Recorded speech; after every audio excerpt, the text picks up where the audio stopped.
Nous allons étudier le DAF, Mem Chet dans Masechet Gitin. Nous reprenons à la dernière ligne du DAF, Mem Zayin Amud Bet, Ve'azdul et Tarmaïhu, au sujet de Rabbi Yochanan et Resh Lakish, qu'ils continuent d'aller selon leurs avis respectifs. On avait dit que selon Rabbi Yochanan, lorsque quelqu'un ne possédait que les récoltes d'un champ, n'achetait que le droit aux récoltes d'un champ, il était considéré tout de même comme étant le propriétaire principal.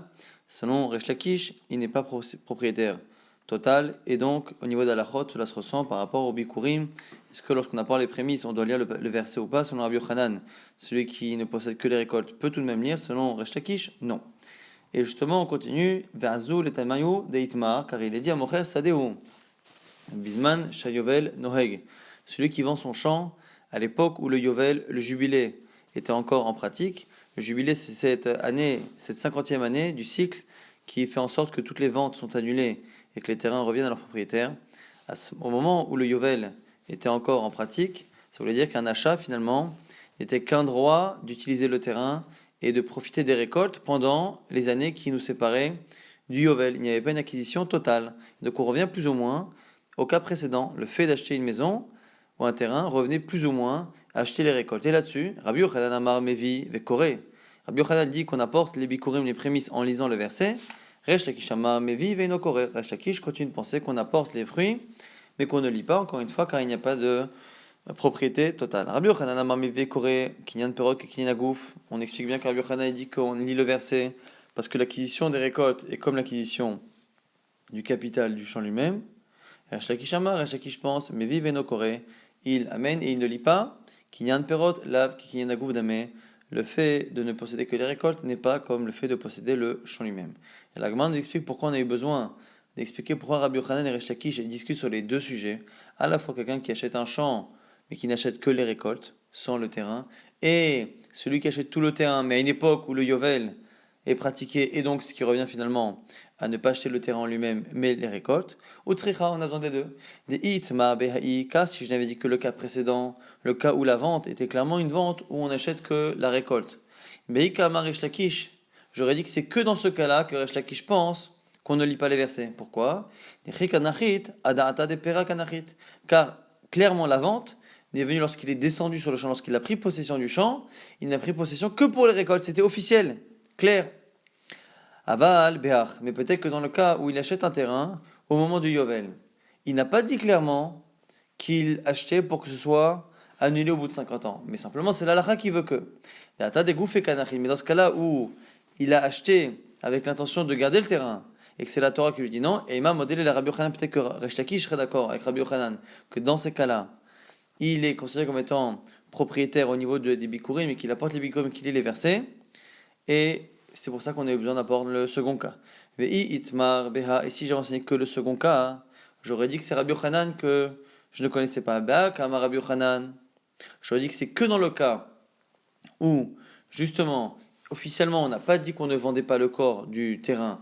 Simplement, c'est la loi de Yovel qui fait que. Donc je dis que c'est peut-être que dans ce cas-là que Rabbi Yochanan nous dit de lire le verset. Aval Béach, mais dans l'autre cas où clairement on ne vend que les récoltes, on aurait dit que peut-être que Rabbi Yochanan serait d'accord avec Resh Lakish, et il m'a modélé Resh Lakish, on a besoin des deux. Maintenant on essaye de prouver la lacha comme qui. Tashma vient apprendre une Mishnah, Akone Ilan Vekarkao, Mevi Vekore. Celui qui achète un arbre et son terrain doit apporter les prémices et lire les versets. Et donc, si le Yovel s'applique, ça veut dire que c'est un achat qui, quoi qu'il arrive, n'est pas définitif, donc c'est un achat de récolte. Or, on voit qu'on apporte et qu'on lit le pasouk. La Gemara répond, Achabima Askinan, Bisman, She'en Hayovel Noheg, mais la Mishnah que tu m'as rapportée est une Mishnah qui parle d'une halakha qui se déroule à une période où il n'y a pas de Yovel, c'est pour ça. Comme il n'y a pas de Yovel, la vente est totale. Si la vente est totale, c'est pour ça que selon Rabbi Yochanan, on peut lire les versets. Tashma connaît Shnei Ilanot, Betor Sedeo Shel Chavero, Meviveino Kore, celui qui n'achète que deux arbres dans un terrain, il ne lit pas les versets, il apporte les prémices mais il ne lit pas les versets. Que deux arbres, ça s'entend que Hashlosha, que s'il y en a trois, mais Vivikoré, donc celui qui achète trois arbres dans un champ, doit apporter les prémices et lire les psukim. Ah, et pourtant, normalement au Yovel, la 50e année, il devra tout redonner. L'Agma répond, Achapema Askinan, Achanami, Bisman, Shen, Hayovel, Noheg, pareil là aussi. On n'a qu'à dire que c'est une Mishnah qui parle d'une période où on ne pratique plus le Yovel, et donc C'est la raison pour laquelle on peut très bien imaginer que le propriétaire est un propriétaire à 100%, c'est pour ça qu'il est versé. Autre réponse possible pour ces deux objections, selon Rabbi Yochanan, Ve'ashta, Damar Afrizda, puisque Afrizda a dit que Marloket Beyovel Shenik, la Marloket, Rabbi Yochanan et Resh Lakish, au sujet de celui qui achète un terrain au niveau du Yovel, est-ce qu'il doit apporter les Bikurim et lire les versets ou ne pas lire les versets? On nous dit selon Afrizda que la Marloket n'existe que lorsque le Yovel, le jubilé, est pratiqué pour la seconde fois. Lorsque le Béné Israël rentre en Eretz Israël et qu'il pratique pour la première fois, il n'y a pas de discussion là-dessus, tout le monde est d'accord qu'il doit lire les versets. C'est la seconde fois, Aval Beyovel Rishon, mais la première fois qu'on pratique le Yovel en Eretz Israël, d'Ivra Kol Mevi, selon tout le monde, il faut lire les versets, Vekore. Pourquoi? Dakati, lo Samar Da'atayu. Comme le Yovel n'a plus été pratiqué pendant longtemps et est en train d'être pratiqué pour la première fois, mais il n'est pas encore arrivé, on est encore dans le décompte des 140 premières années, ce qui fait qu'on n'a pas la certitude, et la personne qui vend et qui achète n'ont pas la certitude que réellement le Yovel sera appliqué, et donc on considère que c'est comme si le vendeur avait laissé le droit total à son acheteur de lire les versets des Bikurim. Et donc du coup à ce moment-là, Lokashia Ha Beyovel Rishon, Ha Beyovel Sheni, ça permet de répondre aux deux objections précédentes. Peut-être qu'on peut imaginer que dans les deux cas où on a dit qu'il doit lire les versets, on n'est pas obligé de dire que c'est une période où le Yovel ne se pratique pas. On peut imaginer que le Yovel se pratique mais qu'on est dans le premier cycle du Yovel, et c'est la raison pour laquelle, selon tout le monde, on devrait à ce moment-là lire. Lima Ketanae, on nous dit ici que cette marloquette, Rabbi Yochanan et Resh Lakish, pourrait être finalement une marloquette Tanaïm. Cette marloquette Tanaïm est au sujet de quelqu'un qui a acheté le terrain à son père. On a un père qui possède un terrain, qui normalement devrait à ce moment-là tomber en héritage à son fils lors de la mort du père. Simplement, du vivant du père, le fils, rachète un terrain. Il y a une halakha particulière entre quelqu'un qui est magdish, quelqu'un qui sanctifie un terrain, en fonction que la personne qui sanctifie soit propriétaire par héritage, donc propriétaire de manière totale, ou propriétaire par kinyan. Quelqu'un qui achète un terrain, on a dit qu'il n'est propriétaire que jusqu'au Yovel. Il n'est propriétaire que jusqu'au Yovel, et donc le kinyan, finalement, est quelque chose qui est provisoire, alors que quelqu'un qui a un terrain qui a été hérité par son père, à ce moment-là, il est propriétaire à 100%. Ce qui fait que lorsque quelqu'un n'est propriétaire que en attendant le Yovel, et qu'il est Magdish, qu'il sanctifie le terrain, qu'il le donne au Beth Amikdash, ce don au Beth Amikdash sera annulé par le Yovel, qui le Yovel enlève la propriété que la personne a dessus, et donc annule aussi le Ekdesh qu'il y a dessus. Par contre, celui qui est propriétaire, qui a reçu en héritage quelque chose, si il est Magdish, à ce moment-là, ça ne change rien, et à ce moment-là, ça appartient au Kohanim, au Beth Amikdash. Minaïn et Loker Sadeh Me'aviv. D'où sait-on que celui qui achète un terrain à son père, Vigdisha, et il le sanctifie, Vacharkar Met Aviv, et après son père meurt, et du coup, c'est un peu comme s'il devenait son héritage, puisque quand il a acheté le terrain à son père, c'est un achat qui n'est pas définitif, puisqu'au Yovel, ça reviendra à son père, et cette personne-là a sanctifié le terrain, son père est mort, ça devient son héritage. Minaïn chété elefanav kisdeh achouza. D'où sait-on que finalement, ce terrain est considéré comme étant cédé achouza, comme un terrain qu'il a hérité. Ici, il a hérité après avoir sanctifié.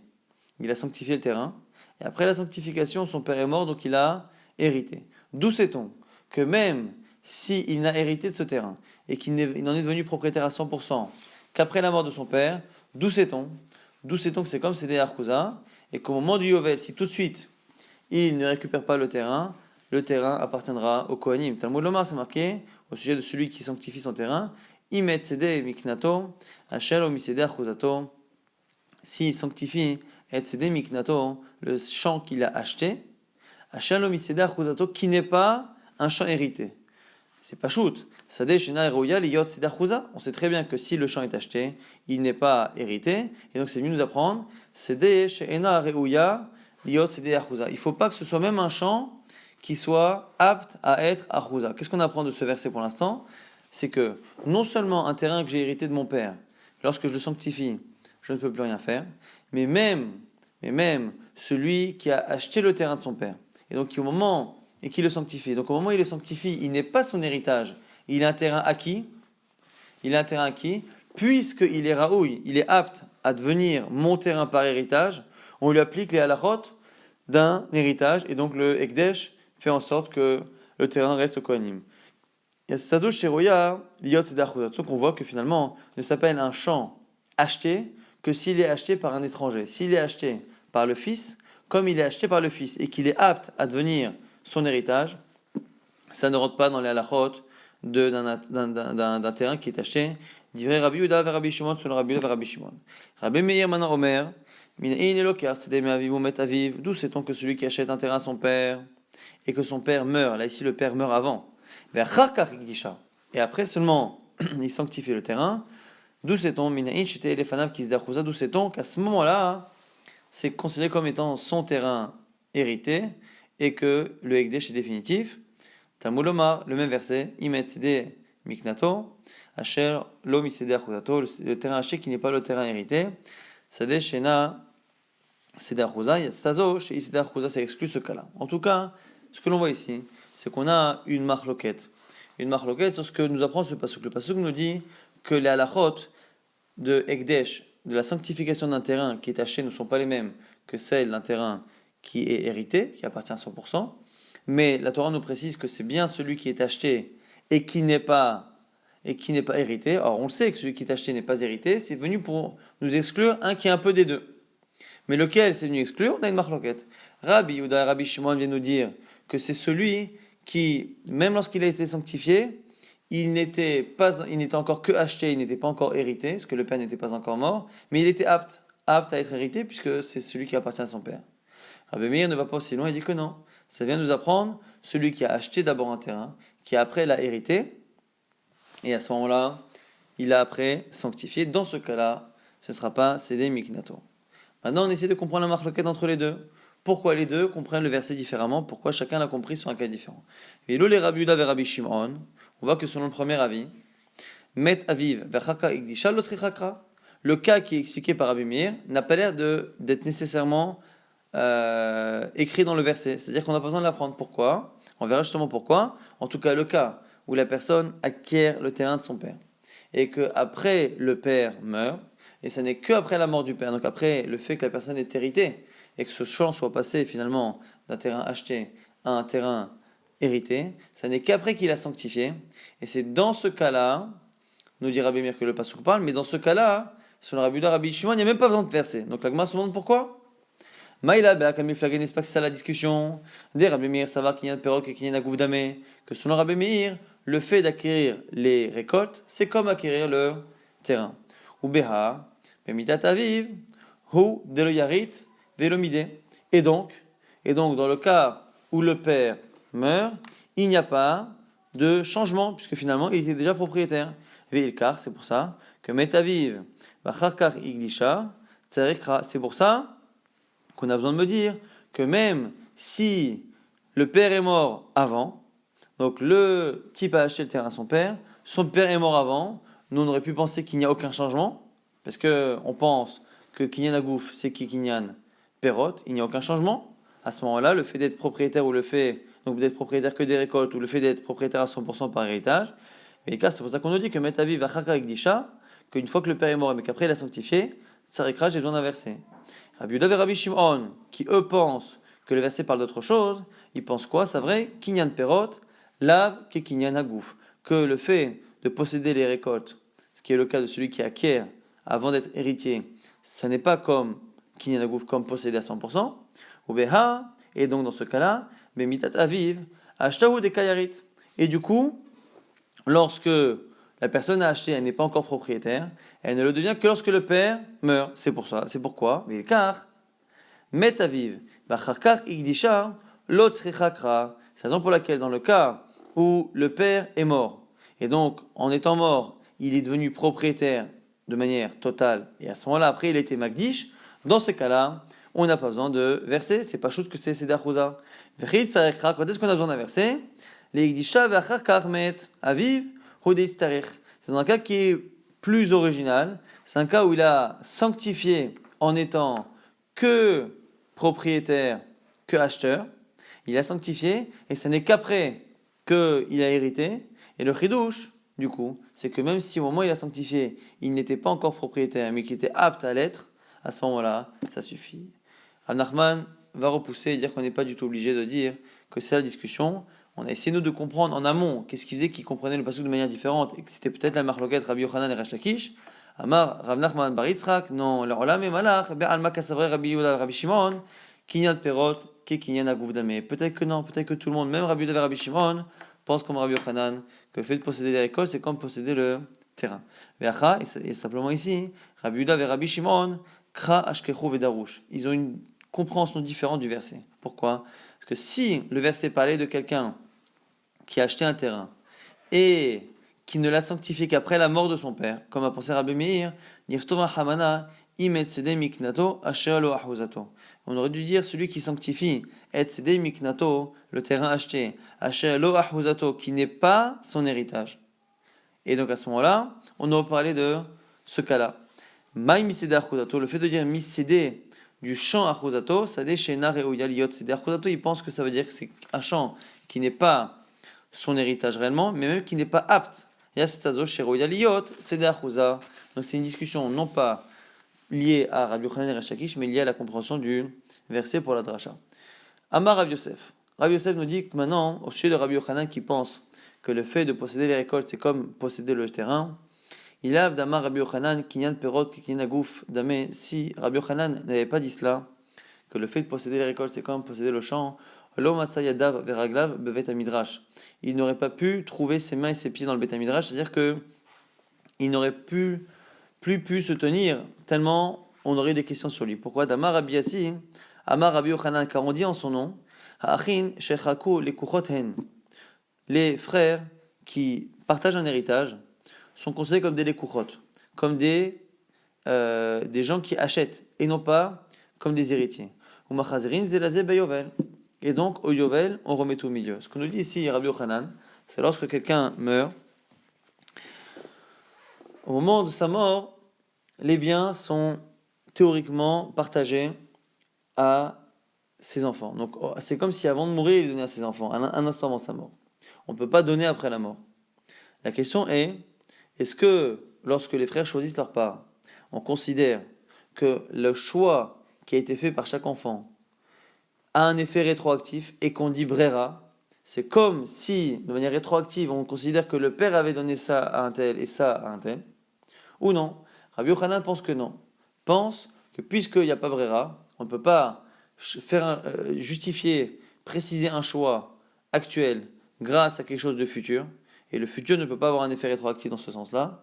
À ce moment-là, puisqu'il n'y a pas de brera selon Rabbi Yochanan, les frères qui partagent, finalement, ce qu'ils partagent, c'est comme si un peu tout l'héritage appartenait à tous les frères, et que lorsque chacun prenait une part, c'est comme si tous ses frères lui faisaient acquérir ou lui vendaient la part qu'il est en train de prendre. Et ainsi de suite, chaque frère prend possession par comme une vente. Et donc, puisque c'est comme une vente, ça revient au milieu, tout revient au milieu, au Yovel, au bout de la 50e année du cycle. Et puisque finalement, on considère que ça n'appartient pas à quelqu'un, et que finalement ça revient au Yovel, donc finalement, tous ceux qui héritent de leurs parents ne sont pas propriétaires du corps, du champ, du terrain, mais ne sont propriétaires que des récoltes, puisque finalement, le terrain lui-même reviendra au milieu au bout de 50 ans de cycle. Et du coup, et si Rabbi Yochanan pensait par ailleurs, comme Resh Lakish, que le fait de posséder les récoltes ne fait pas en sorte qu'on puisse lire les versets des Bikurim,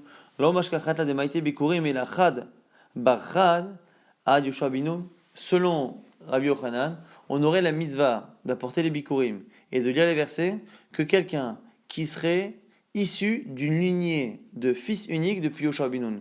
Puisque selon Rabbi Yochanan, à chaque fois qu'on a un héritage avec plusieurs frères, les frères ne font qu'acquérir ou que vendre à un des frères chacune des parts, ils ne le vendent pas réellement avec de l'argent, mais ils l'acquièrent, donc c'est une acquisition qui n'est pas définitive et totale, mais c'est simplement un droit de récolte jusqu'au Yovel. Dès qu'on a plusieurs frères, finalement, on n'a plus de possession totale. Et donc, puisque d'un côté, Rabbi Yochanan pense qu'il n'y a pas brera dans un héritage, si il pensait en plus que le fait de ne pas être propriétaire à 100% ne nous empêche de lire la paracha des Bikurim, il n'y aura encore une fois que des gens qui seraient depuis la génération de Yoshua bin Nun, qu'on est en train d'Israël, que des gens qui seraient enfants uniques, d'enfants uniques, d'enfants uniques, d'enfants uniques, puisque finalement il n'y a qu'un enfant unique qui acquiert à 100% l'héritage de son père, et donc c'est la raison pour laquelle on comprend pourquoi Rabbi Yochanan est contraint de dire que c'est Kekinyan Agouf. Amarava, Rava nous dit Krao matnita mesayah ale le Resh Lakish. Il y a un verset et une braïta qui aide la vie de Resh Lakish. Kra, le pasuk, qui parle justement au sujet de la vente d'un champ à l'époque du Yovel où la Torah parle. Bemispar shene tevuot im korlach. C'est marqué qu'on vendra le terrain en fonction des années de récolte. En fonction des années de récolte. Et on voit que finalement, on considère que celui qui acquiert le champ, il acquiert les récoltes. On l'appelle celui qui achète les récoltes, et donc ça veut dire qu'il n'est pas propriétaire à 100%. Ça confirme un peu la vie de Resh Lakish. Matnita la Braïta maintenant. Netanya Bechor Notel Pishnaim Bassade Achozeret Eleavi Bayovel. Celui qui est propriétaire d'un terrain, qu'il a vendu, et qui doit lui revenir au Yovel. Simplement, avant que le Yovel arrive, la personne décède. La personne décède, et à ce moment-là, la personne, l'héritier, doit prendre justement la part. Et lorsque l'on a une famille avec un garçon qui est un aîné, à ce moment-là, l'aîné, en général, il doit prendre Pishnaim, il doit prendre double part. Lorsque l'on a un héritage, qui est par exemple de 4 frères, on divise la part en 5, et il y a un frère qui prend 2 parts, et les 3 autres prennent chacun un cinquième de la chose. Et on a une halakha qui dit que le Bechor, il doit être noté le Pishnaim, Bechor Hashaim Matzelo, dans tout ce qui appartient au père, et tout ce qui est dans la main du père, mais pas quelque chose qui est futur. Lorsqu'il y a un bénéfice futur qui arrive au père, ou au bien du père après la mort, imaginons que le père est mort à un moment donné, et que les terrains ou les biens qu'il possède ont fructifié entre sa mort et le partage de l'héritage, le frère aîné ne prendra double part que dans ce qui était déjà acquis au père au moment de sa mort et non pas ce qui a été acquis après. Et donc, puisqu'on a dans cette braïta que le Bechor, l'aîné, prend la double part, même dans le terrain qui revient du Yovel après la mort du père, ça veut dire forcément que lorsque le père l'a vendu, il ne l'a pas vendu totalement. C'est une vente qui n'est que partielle, à tel point que même lorsque le champ n'est pas encore revenu, même ce qui n'est pas encore revenu, on considère qu'il est déjà dans la main du père, de telle sorte à ce qu'il puisse donner double part à son aîné. Au sujet justement de la lacha maintenant, comme Resh Lakish, Amar Abaye Abaye nous dit Naktinan Baal Nirse, Baal Ben Nirse Ishto, Tsarir Arsha'a, celui qui s'occupe finalement des biens de sa femme. Donc, lorsque une femme vient avec des terrains, le mari profite de l'usufruit pendant cela. Si le mari doit justement avoir un jugement avec quelqu'un au sujet du terrain de sa femme, Tsarir Arsha'a, il doit demander l'autorisation à sa femme de passer en jugement par rapport à son terrain. Et on nous dit Velo Amaran, et là, de l'onachit apere, avanachit apere. Quand est-ce que le mari a besoin d'autorisation de sa femme? C'est lorsqu'il va au Beddin pour défendre le terrain de sa femme, mais que le terrain sans les récoltes. Mais si Nachit apere, il vient pour défendre aussi les récoltes qu'on lui demande ou qu'on lui a volées, mais God et Mishta Edin apere, puisqu'il est en droit de venir témoigner ou de venir au Beddin par rapport à ses récoltes qui lui appartiennent tant qu'il est marié avec elle, Mishta Edin Agoufa, il a droit aussi de venir au Beddin par rapport au terrain sans demander l'autorisation à sa femme. Adran Alach, Asholach Natamin le Perek, Asholech. On commence une nouvelle Mishnah qui ressemble à une Mishnah des Baba. Anizakin Shamin Lahen Ba'idit. Alors ici, on va parler de plusieurs personnes, plusieurs créanciers, plusieurs personnes à qui on doit de l'argent. Et avant cela, il y a quelques notions à connaître. Lorsque quelqu'un doit de l'argent à un autre et que l'autre vient lui réclamer, on peut réclamer de l'argent et se faire rembourser par des terrains.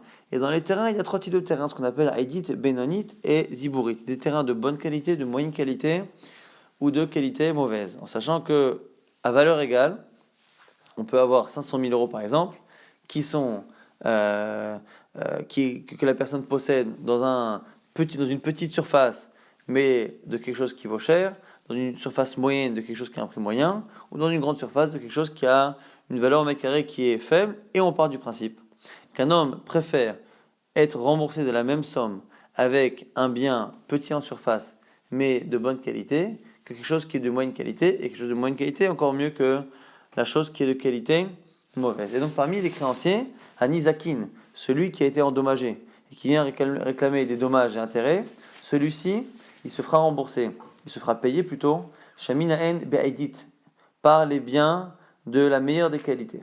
Ou Ba'al Chov, celui qui a prêté de l'argent, un créancier qui réclame ses dettes, et à ce moment-là, lui, il sera remboursé avec des terrains moyens, Urtuva Tisha et l'actuva d'une femme, Béziborit avec les terrains de moins bonne qualité.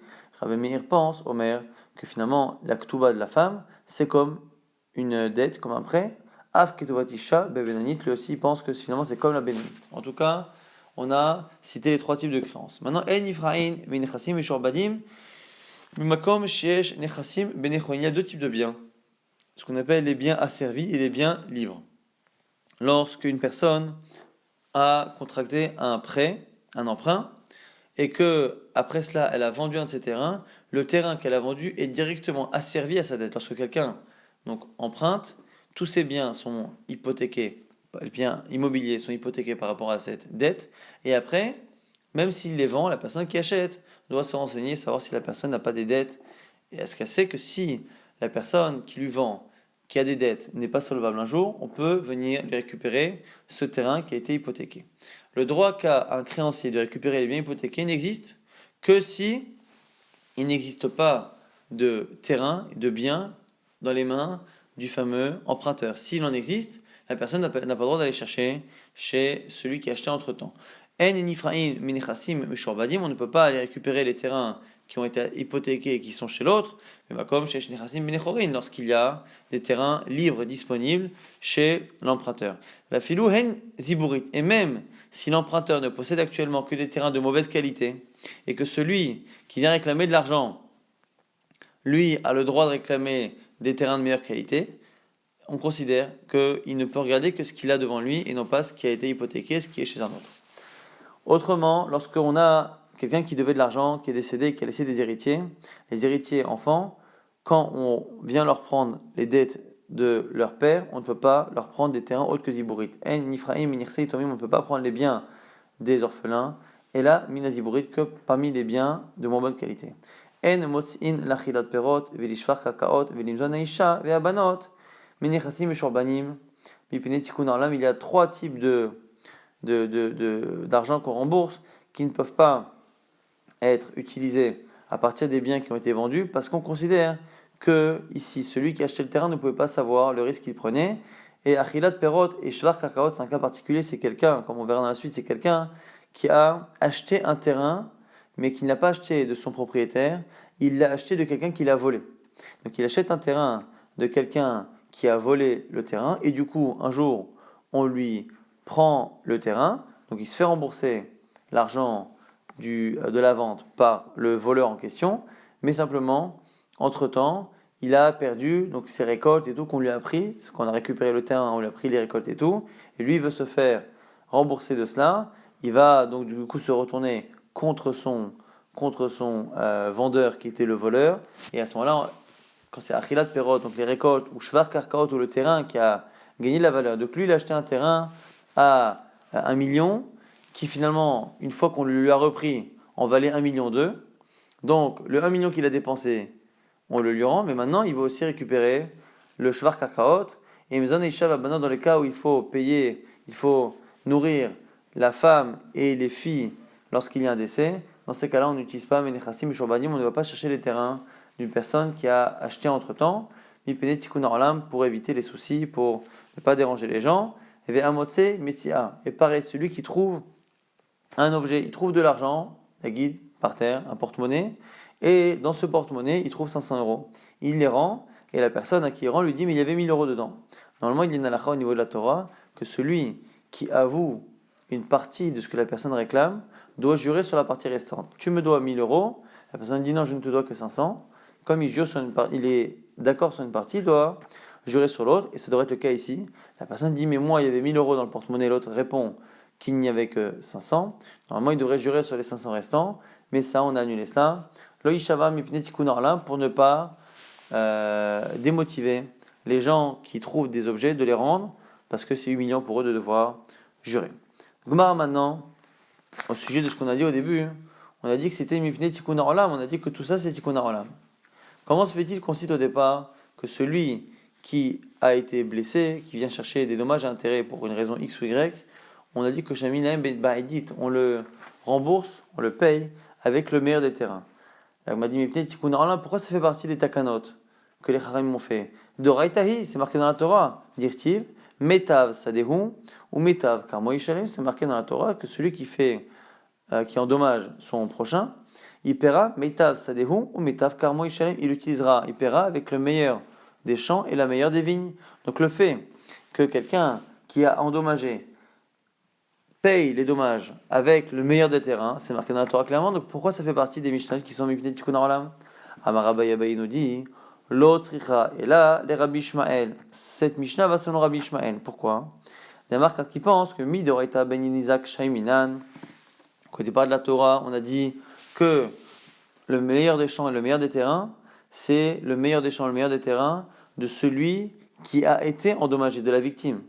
Kamash Malan, Mipnei Tikkun Olam, Shaiminan, Bedemazik, et ici maintenant Mipnei Tikkun Olam, les Chachamim ont changé et on dit que le meilleur des champs, c'est pas le meilleur des champs de l'endommagé, mais le meilleur des champs de celui qui a créé le dommage. Et la Gemara va expliquer l'avis de Rabbi Ishmael opposé à Rabbi Akiva. Maï, Rabbi Ishmael, quel est l'avis de Rabbi Ishmael?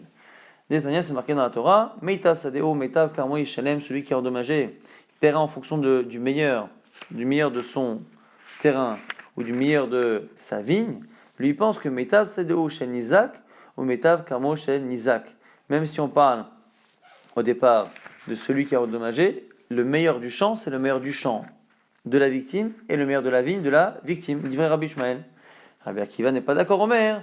Loba Katouv et la ligbot la nizakim ina edit kalochamen ekdesh. Le pasuk est venu simplement nous dire qu'on utilise le meilleur, mais le meilleur terrain de celui qui a endommagé lui-même.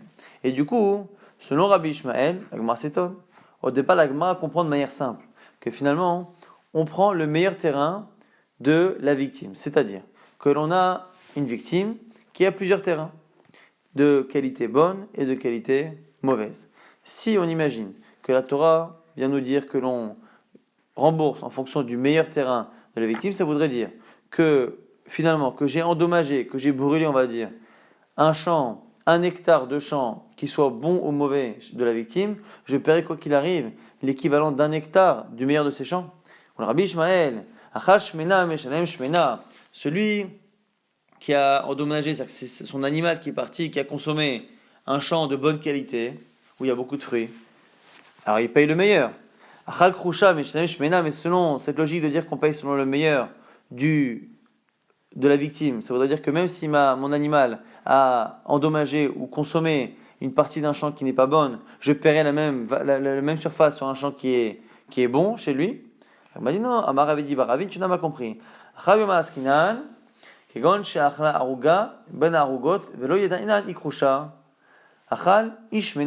parce qu'en fait on parle d'un cas où mon animal a endommagé son champ, c'est-à-dire que le reste des champs a été endommagé, et du coup à la fin on ne sait pas quelle partie du champ a été endommagée par ma bête. Et dans ce cas-là, on dirait qu'on doit payer en fonction du meilleur des champs. Des Mishalem même mitav. Rava s'étonne, Rava. Et lui, il y a des kroucha achal, mais c'est pas possible. Si on est dans un cas où on a un doute, ça veut dire que si on était certain qu'il avait endommagé un mauvais champ, mais Shalem Kroucha, il devrait payer quelque chose de équivalent à cette valeur, donc faible. Acheter de la dina, maintenant si on ne sait pas, on a un doute. Mais Shalem Shmena, on va lui faire payer plus. Ah, aussi, Mechaver, on a un principe dans les droits comme ça de dommages, que celui qui, quand on a un doute, c'est à celui qui doit se faire payer de prouver. C'est à la victime de prouver que c'est le meilleur champ. Mais s'il ne prouve pas, dans le doute, on ne peut pas lui faire payer. Et là, Ravacha Bar Yaakov, nouvelle lecture de Rabbi Ishmael, Rabbi Maraskinan, Kegon Shaita Edit Denizak Kiziburit Demazik. C'est un cas où la notion de Edit et de Ziburit, le champ de bonne qualité ou de mauvaise qualité, n'est pas le même chez la victime que chez celui qui crée un dommage. On va dire que la victime a plusieurs champs, celui qui fait un dommage a aussi plusieurs champs, et ici, celui qui a endommagé la victime, le meilleur de ses champs est équivalent au plus mauvais champ de celui qui lui fait un dommage.